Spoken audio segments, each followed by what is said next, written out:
Cyberbullying.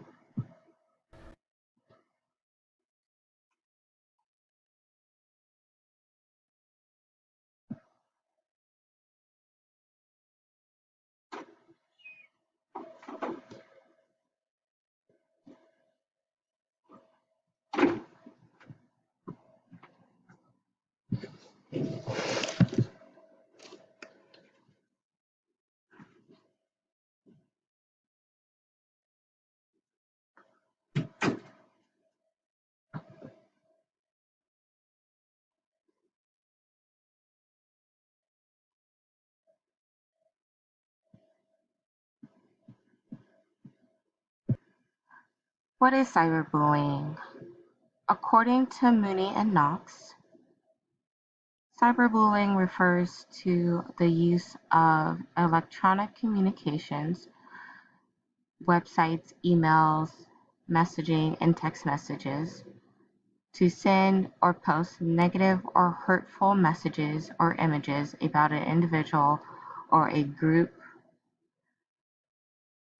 The difference between cyberbullying and traditional bullying is the fact that traditional bullying takes place face-to-face, while cyberbullying mainly takes place over the internet.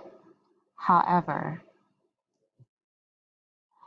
the downside of cyberbullying is that, again, according to Knox, cyberbullying has the potential for a larger audience, anonymity, the ability to respond directly and immediately to the bully, and it reduces the level of adults who can supervise this type of behavior. Page 486.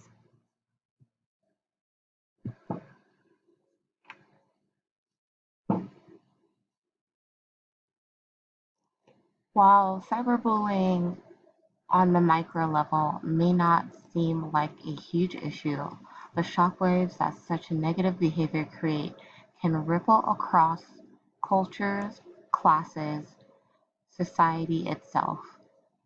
Cyberbullying affects a large portion of society and is especially centered on the adolescent population.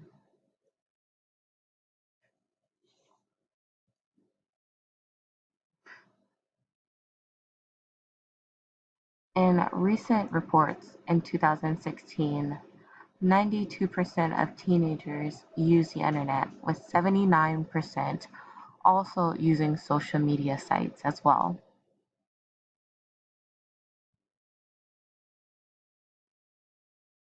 And in a recent study done in 2012, 1 out of 10 students were victims of cyberbullying, with many being re-victimized.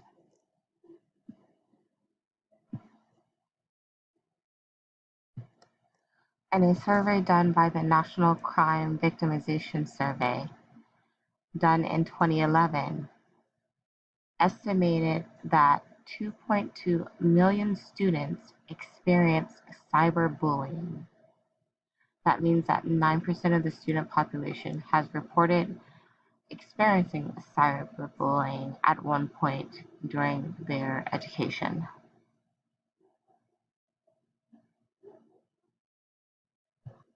Unfortunately, not all victims of cyberbullying will report their abuse simply because they may fear retaliation, of making the situation worse, of not being believed, and in other instances, they feel that if it is ignored, then the situation might go away on its own.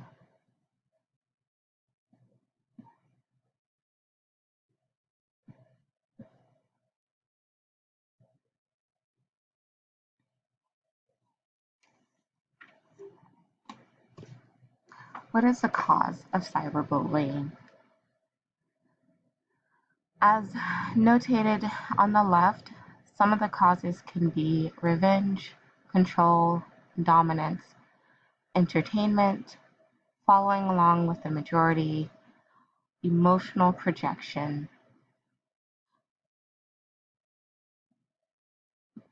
as well as learned behavior. Some of the causes as to why people would choose to bully others will vary from person to person, as the triangle shows. Elaborating a little bit, children can use a cyberbullying or bullying in the form of revenge when they are trying to get back at another child for doing the same thing. When it comes to control or dominance, it could be seen as a way to exert their control over others or establish themselves within the hierarchy of their friend group or school. As for entertainment, some children might do this as a form of entertainment simply because they're bored and this lightens their mood, for lack of a better word.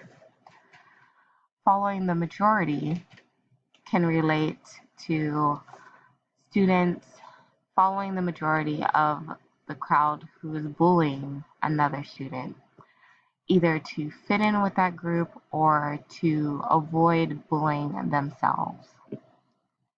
Emotional projection can go with students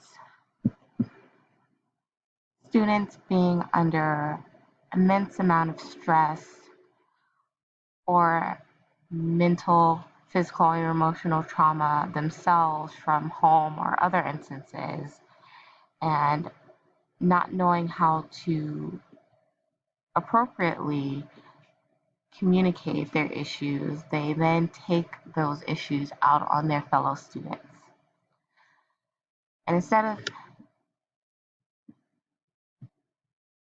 instead of shifting victimhood, I went with learned behavior because, again, children are social creatures. They learn from their social groups, which tend to be their parents and their close friends. So at young ages, they tend to mimic what they are taught and incorporate it into their own behavior.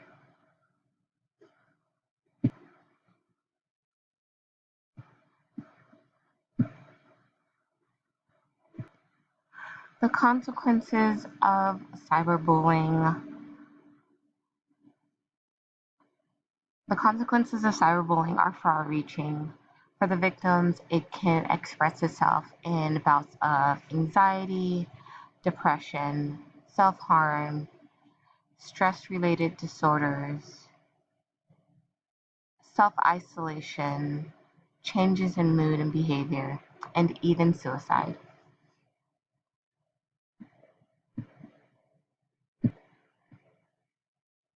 This in turn will affect society due to the rising rates of sociological and psychological damage that will be done to these adolescents through trauma of being bullied. As for the bullies, without proper punishment, it can give them a sense of freedom without consequences and can even help to continue their behavior and even to escalate that behavior if there's no fear of consequences. And going back to society, it just adds even more drain on an already drained and straining system with little resources to help individuals as it is.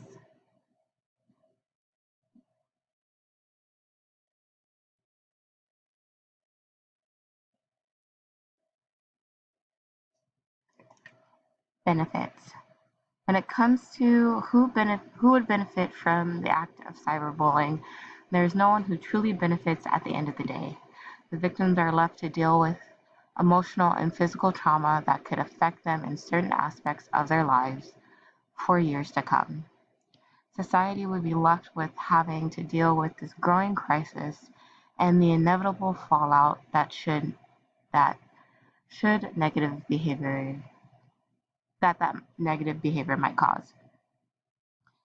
that can host that can form itself as its own issue. If society is not prepared for the challenges in ways like enough mental health programs, outreach programs, and such.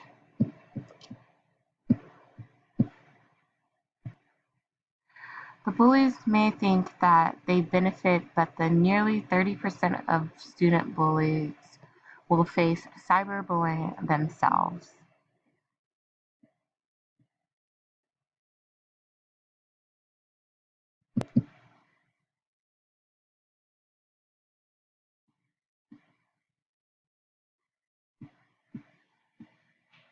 Made for public consumption. But the rise in mass school shootings that have been caused by excessive bullying, those in office have brought attention to the consequences of cyberbullying. However, while it is a serious issue, it has not garnered the same attention as underage drinking or drugs.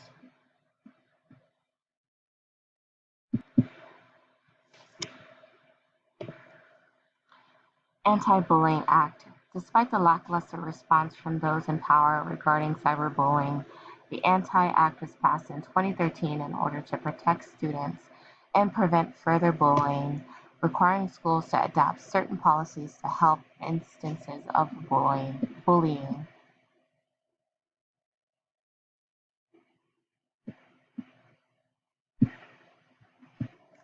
According to Knox and Mooney, page 486, as of 2015, 22 states have anti-bullying laws that include cyberbullying, and 48 states. Anti-bullying laws prohibit electronic harassment.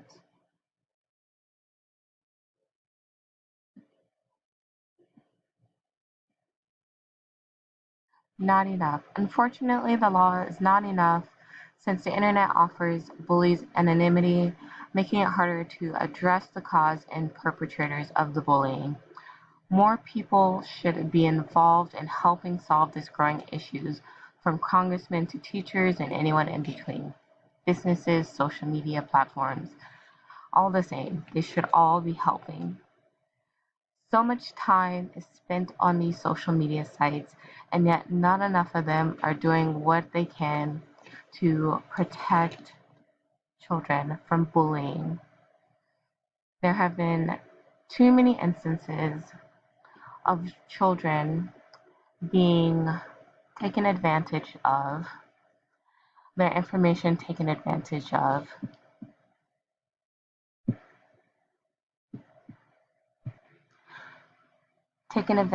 without any proper recourse. Not only that, I feel that there is not enough education in schools when it comes to cyberbullying and the long-term effect it can cause to individuals. Again, too many instances where a student was pushed too far and ended up taking their own life, and that is when schools and those around them choose to ask what we could have done better. How could we have helped them sooner? Too many people are worried about the after effects. Not enough people are worried about stopping it before it can even happen. As for the role of science in research in this area, science is important and research is important because it helps us stay informed, make informed decisions, study trends to see how society is responding to this issue, as well as letting us know what solutions might work, what solutions have no impact, and what is getting the ball rolling. This is important because we can learn from our mistakes. We can learn to move around that. We can also share our findings with other people who might not share the same background as us. So it makes information gathering and sharing so much easier so that we can all find a way to find a solution across the board.